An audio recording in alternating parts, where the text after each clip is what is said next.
Let me tell you a little bit about who I am very, very briefly and why Pioneer Institute is in this discussion. So I guess one part of the background I would underscore is I was the head of a prep school in Japan and speak Japanese, speak a couple of languages. I'm deeply interested in international competitiveness. It's important for North Carolina. I know you guys are stealing our businesses from Massachusetts all the time. And Dan Forrest says he wants to have the #1 education system in America. I'm okay with #2. But you are taking our businesses already, and it's all premised on the idea that our kids are the best prepared for the workforce, yes, but also with a larger perspective. This starts with Horace Mann in Massachusetts, which is they're ready for citizenship. They know the founding, they know the warts, the beauty marks of this country, from abolitionism to women's rights, to unionism, to progressivism, to the wars, to what makes our country exceptional. All right, so this is something that deeply, deeply interests me. Pioneer is mostly interested in this because of the fact that our biggest issue in our portfolio is education. About 50% of what we do is focus on education. We have undertaken reforms over 20 years, whether the development of and supported a number of reforms such as the establishment of charter schools. We actually train charter schools in our offices. We have tracked that. We have the best performing charter schools in the country. We have supported an MCAS standardized test, which I think is considered one of the best in the country. Teacher tests that are aligned to our standards and the highest quality content standards in the country. Content matters. It's taken our kids from number 12 in the country in 1992 on the NAEP test to #1. We've been there since 2005. We have tested on international tests of math and science, the so-called TIMSS test. We're in the top 6 countries. We tied for #1 in 8th grade science. All right, so you can do this. Ronald Reagan's call, can we really address the education issue in 1983-84? We can. States can do this. That interests a lot. And the reason why we're very heavily involved in Common Core is we too were dumb enough to adopt Common Core. And it has taken our kids backwards. And I'll tell you some of the reasons why. The premise of this panel is the problems with Common Core. I'm going to go through a number of them. And I think that Dan Forrest's questions, the 67 questions, are absolutely spot on. And I'm going to try and answer a number of those. I mean, Dan got into things like the development of the standards, the cost, the quality. He got into the federal role, and I think all of those are absolutely important. But let me start with, before we get into the problems, with a question to all of you. What makes you think that national standards actually matter? Why is a national set of standards more important than, say, a state set of standards? Massachusetts is as big as Finland, right? We are all little nations, if you will, and that's why Massachusetts tests as a nation in international tests. If you take a look, and Neil McCluskey will be speaking later on, he's absolutely spot on in talking about when you take a look at the TIMSS tests, there are the mathematics results in 8 countries with national standards outrank the US. However, 30 of the 39 countries that ranked lower had national standards. Why is it every problem that we have in education has to be taken up to the federal level? As if we state folks cannot do it. You state folks cannot do it. Your state board of ed cannot do it. Stand up to your responsibilities. You can do it. So let me go into some of the issues. The development of Common Core, it's often portrayed as a state-led effort. I believe that's absolutely not true, and particularly not true in the case of North Carolina. 4 days before the release of the final Common Core standards, you submitted your application. 2 days after you approved it. Bill Evers raised this question before. What kind of deliberation process is that? Let me tell you what a real state-led effort looks like. In Massachusetts, public consideration of our standards in the late 1990s and 2000s included drafts developed after extensive parent input, teacher input, scholarly input from university scholars, and business input. Then we went to public comment periods, then we did revisions, then we went back and got more comments, then we held public hearings. This was on the front page of the Boston Globe for years, to the point where parents, teachers, and everybody was comfortable with what the public process was. They had a voice in it. There were op-eds written, television shows done on it. They felt ownership, and it has been to the benefit of Massachusetts that no one has wanted to undermine our state standards over time until Common Core. Common Core had no such public involvement. nothing remotely close to that process, that open process. They were truncated public comment periods on a website. Do you remember people coming around during the development process coming to talk to your teachers? I was in Indiana recently, and I was talking to someone, and I said, so how many teachers were actually involved? They said, well, I kind of remember maybe 1 or 2 teachers attending some of those meetings in Washington, D.C. at the Office of Achieve Incorporated, together with the Council of Chief State School Officers and the lobbying arm of the National Governors Association. 2 teachers. Compare that to Massachusetts. Hundreds of teachers, hundreds of business people, people talking about it. State-led, a few state bureaucrats attending a meeting in Washington, D.C. is not state-led. And I would, again, submit to you that a process whereby the standards, the final set of standards, Common Core standards, as developed, 2 days later you adopt them at the state level, what kind of deliberation process, what kind of involvement of teachers and parents was there then? Yes, folks voted on it, but where were the parents, where were the teachers, where were the businesses? I would say that anybody who thinks that that is a state-led process does not respect public processes. I think everyone who's been in public office, state office, has often said, my gosh, if we didn't have to go through this public process, it'd be a lot easier for me to get done what I want to get done. But guess what? They're there for a reason. They're there to uphold the public trust. And frankly, I would say that this is a condescending view of what state-led and public processes actually mean and how important they are. Second issue is something that Lindsay was talking about, and that's the federal involvement side. There were 3 acts. Forget the constitutional issues for a second. I'm not saying they're unimportant. They are important, okay? But let's just talk about the rule of law. Go back to 1965. There was a president named Lyndon B. Johnson who signed the General Education Provisions Act. In 1979, the Department of Education Organization Act was signed by Jimmy Carter.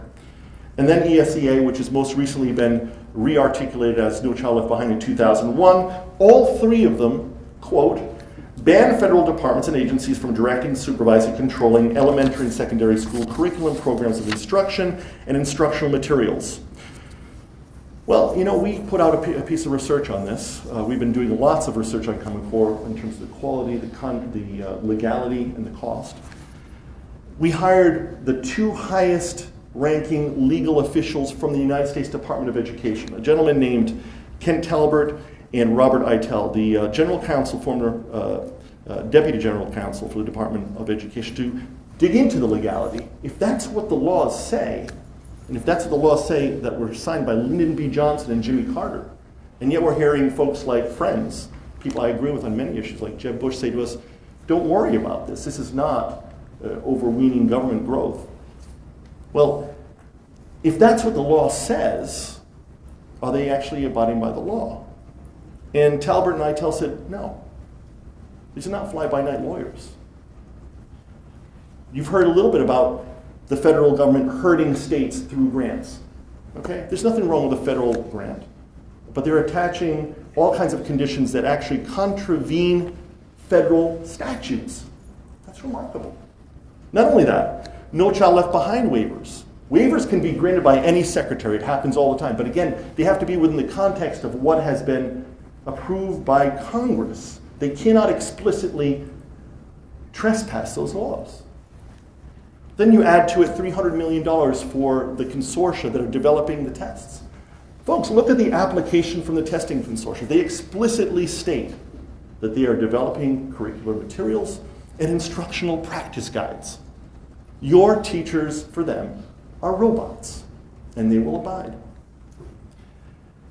The Federal Department of Education has established a technical review panel for the 2 state consortia developing the tests. No federal involvement here, folks. Nothing to see here. Move along.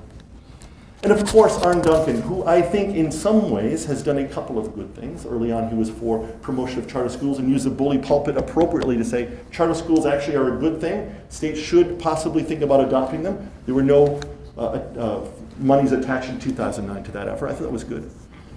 He's going around lambasting those states that dare think about pulling out of Common Core. You're going to pull out the tests? Are you crazy?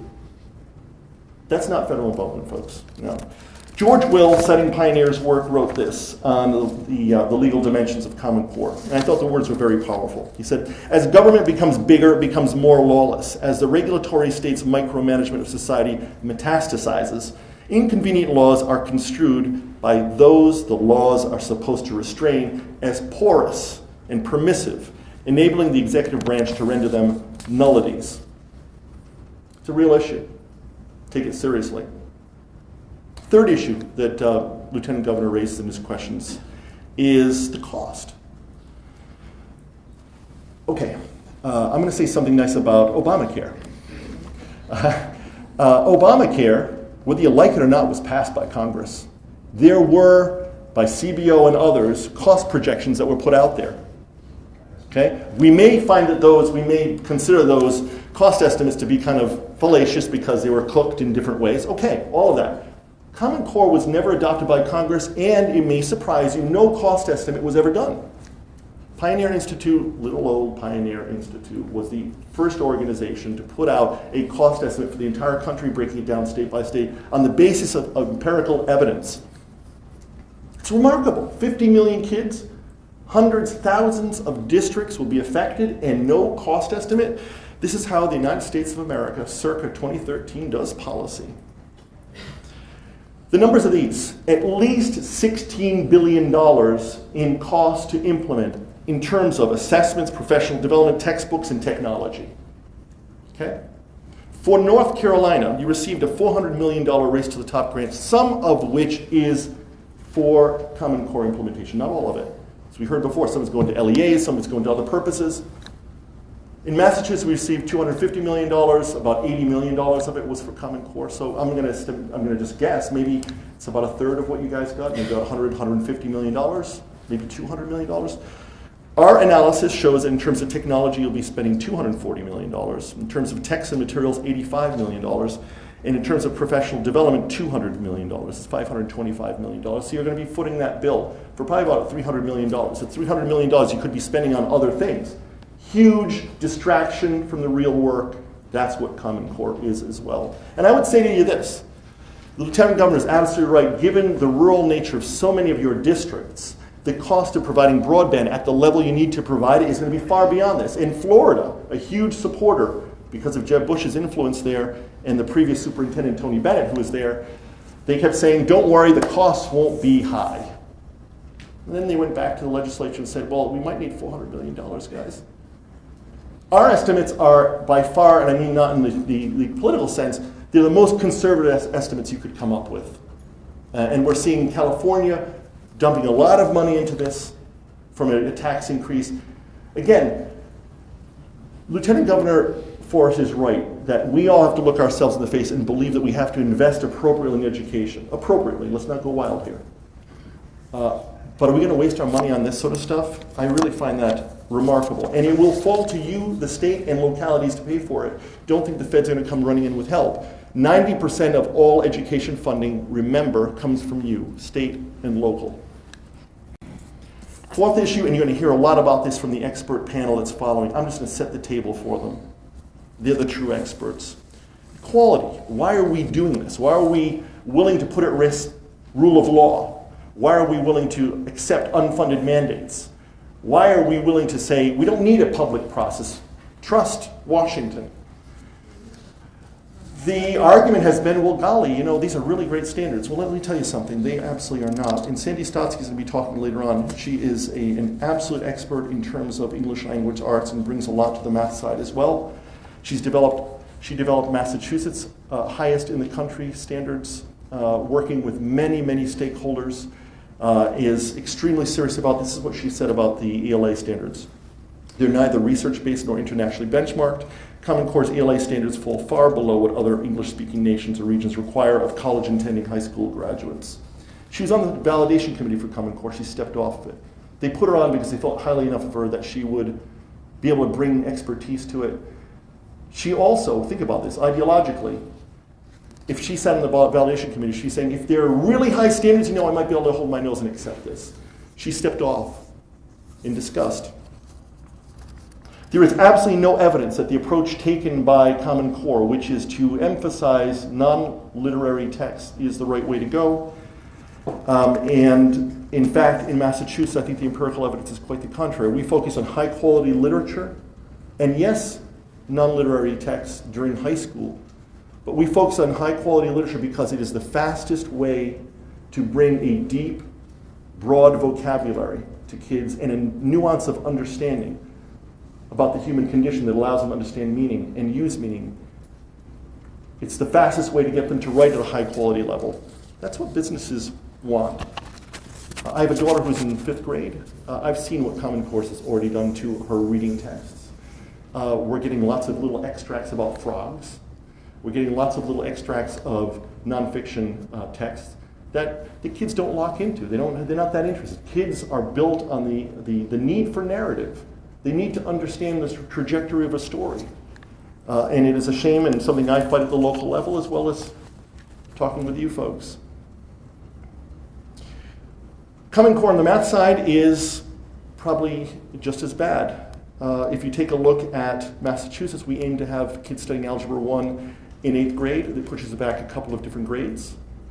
Jim Milgram, who was another expert on the validation committee, he said, it puts us a year behind by 5th grade, behind our international competitors, 2 years behind our international competitors by 7th grade. So what is supposed to be what's going to help us in mathematics is going to push back our learning expectations. So Algebra 1's in 9th and 10th grade. It's remarkable. Jason Zimba, who is a lead writer of the Common Core mathematics standards, admitted as much at a Massachusetts Board of Education meeting where he said, passing a college readiness test in mathematics aligned with Common Core will qualify kids to enroll in non-selective community or state college. Again, I asked you, is that international competitiveness? Is that what we're willing to give up the rule of law for? You'll hear lots of folks talk about the fact that you have lots of flexibility. You have 15% flexibility, and you saw that even in June Atkinson's response to the Lieutenant Governor. That is a meaningless statement. You signed on to the Common Core 85% verbatim, and all your state add-ons are frankly without value. And I'll tell you why. They will not be on the tests that are developed by the National Consortium. Your teachers will be evaluated on the basis of those tests, in part, and therefore they will teach to those tests. We know that. We also know that because Common Core's tests are curriculum-driving tests. They are very much unlike norm reference tests that private schools use. So they are meant to drive that curriculum into the classroom. And I think that graphic that the Lieutenant Governor had, where he's showing you on one side the standards, on the other side the assessments, and then below SAT and ACT, the College Board tests, tells you everything you need to know about whether this is driving curriculum. Thank you very much. Look forward to your questions.